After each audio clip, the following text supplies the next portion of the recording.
Oi, pessoal, tudo bem? Aqui é a Aline, monitora de imunologia médica. Eu vou fazer uma revisão geral sobre regulação da resposta imune e sistema do complemento. Começando por regulação da resposta imune.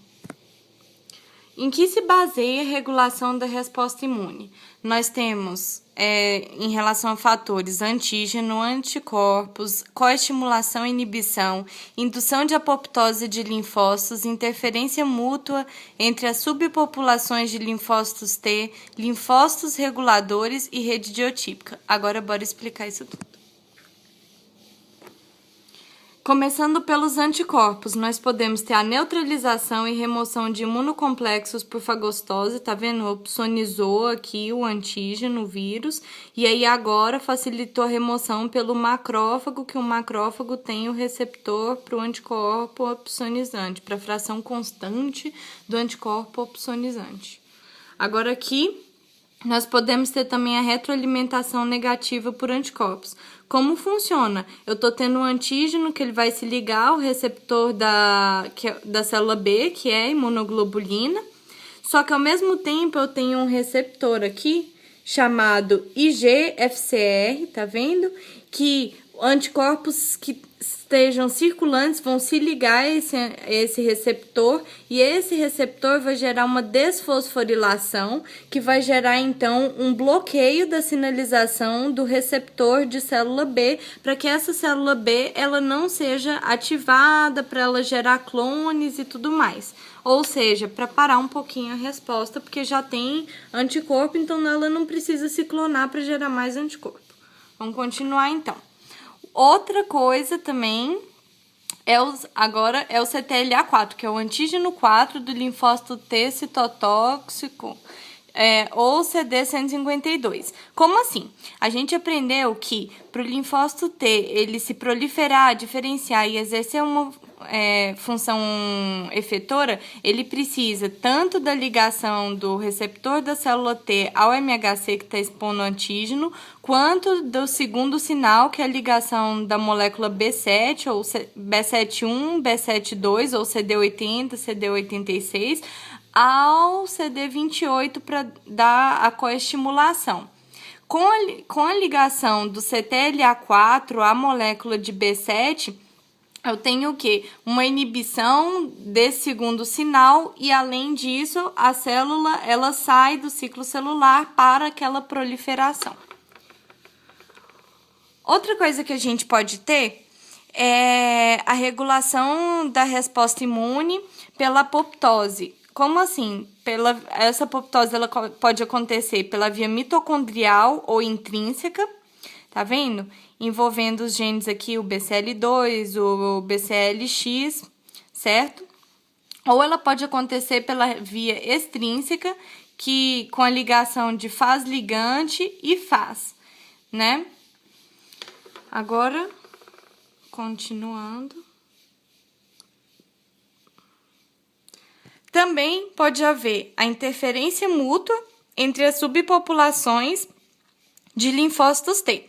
Por exemplo, a célula aqui, TH2, ela vai secretar o TGF-beta e a IL-10, que são supressores. Esse TGF-beta e SL10 vão exercer supressão aqui, ó, na célula TH1, tá vendo? Por exemplo, ou em uma APC, que poderia estimular a célula TH1, tá vendo? Então, estimula tanto a ativação quanto o crescimento da célula TH1, atuando tanto diretamente quanto indiretamente aqui via L10. Além disso, a célula TH1, por outro lado, se ela for ativada, ela vai secretar o interferon gama. O interferon gama, ele vai agir na célula TH2, inibindo a sua proliferação.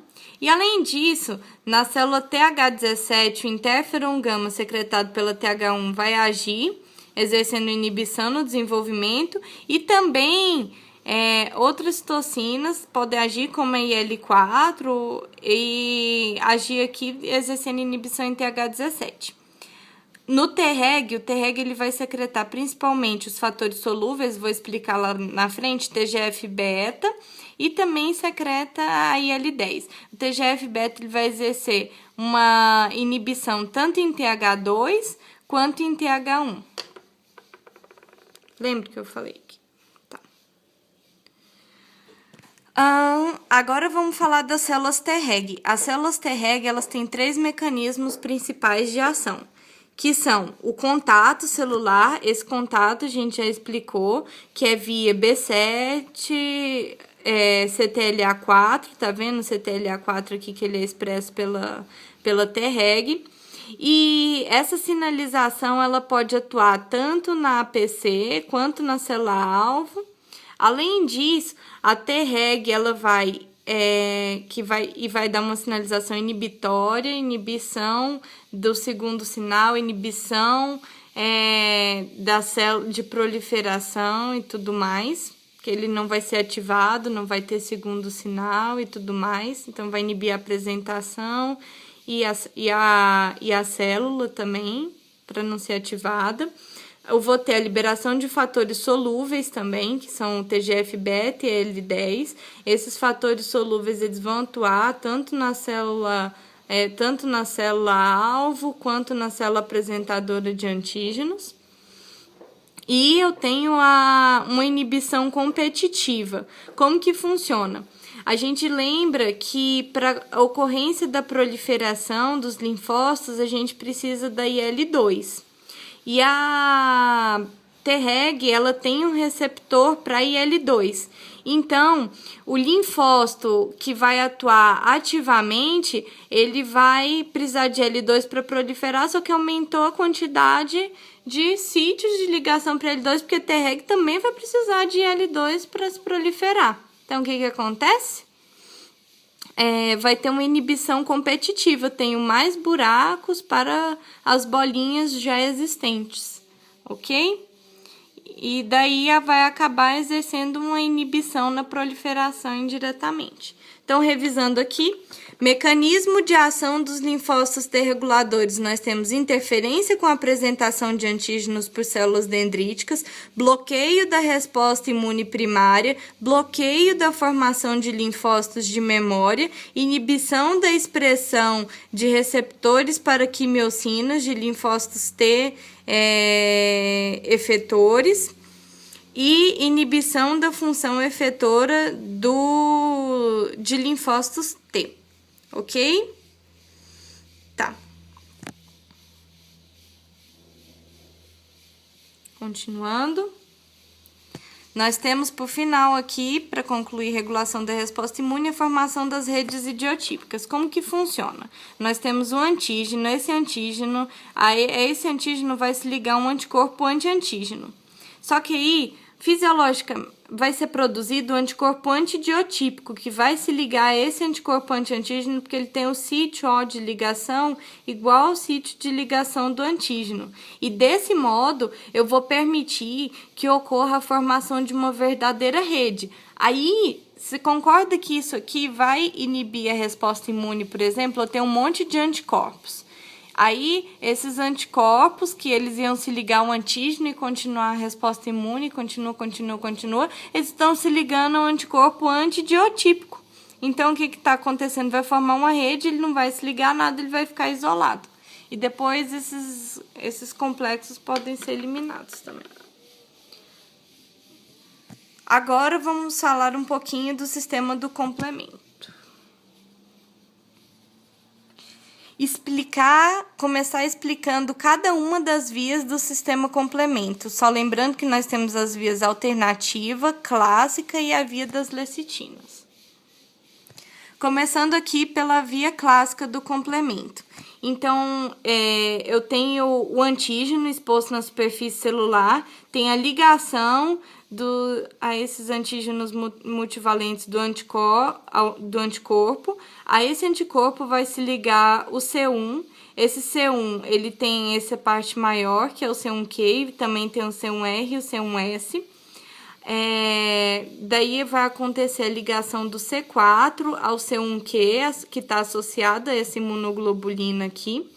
vai ter a clivagem do C4 pelo C1R2S2 e a adesão covalente, tá vendo? Do C4B, a superfície antigênica. Então, o C4A foi eliminado, ficou o C4B, né, com a clivagem, e esse C4 ele vai se ligar à superfície celular antigênica por ligação covalente. Aí vai vir o C2, vai ter a ligação de C2 a C4 e clivagem do C2 para formar o complexo C2B, C4B2A, que é a C3 convertase. A C3 convertase vai clivar o C3 em C3B, que é esse aqui, o C3A, que é esse aqui, esse pedacinho pequenininho.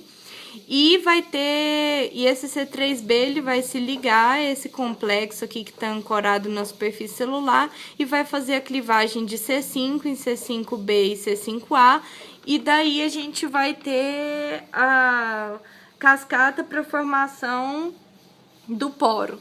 Eu vou explicar mais na frente a formação do poro. Então, vamos passar para a explicação da próxima via.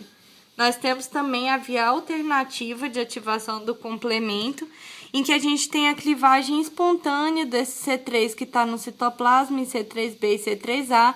Se esse C3 se ligar à superfície celular, se ele não se ligar à superfície celular, ele vai sofrer hidrólise na fase líquida e vai ficar inativa.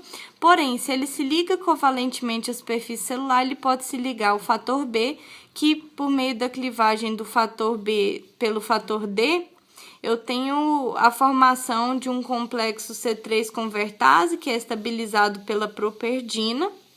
Daí, esse complexo C3 convertase permite a clivagem do C3 em C3A e C3B. O C3B, ele vai se ligar ao complexo e daí vai promover a clivagem do C5 em C5B e C5A, igual na via anterior. E temos também a via das lecitinas. A via das lecitinas é basicamente igual à via clássica. A única coisa diferente é que ao invés de eu ter um anticorpo que vai se ligar aos antígenos expostos na superfície celular, né, da superfície celular do patógeno, né, eu vou ter uma lecitina ligadora de manose que vai se ligar a essa superfície celular do patógeno. Agora, vamos explicar aqui um pouquinho a formação, né, desse tubo de complexo MAC, né, de complexo de ataque à membrana. Então, aqui, eu tenho a C3 convertase, clivou o C3, clivou o C5. Paramos aqui, não foi? Então, o C5B, ele vai se ligar. Daí, com a clivagem de C5B, vamos ter recrutamento de C6, C7 e C8. O C7 e o C8 eles vão se ligar à membrana, o C6 vai se ligar ao C5B.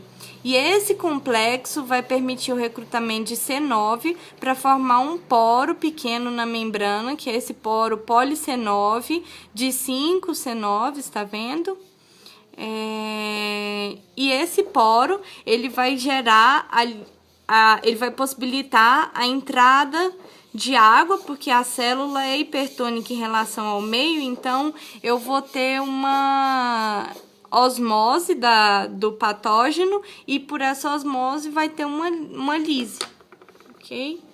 Então, revisando, citar explicar as principais funções do sistema complemento. Nós temos a opsonização e a fagocitose, em que o C3B ele pode se ligar covalentemente ao micro-organismo e aí vai ter um fagócito com um receptor para C3B que vai se ligar a esse C3B e assim permitir a fagocitose desse micro-organismo.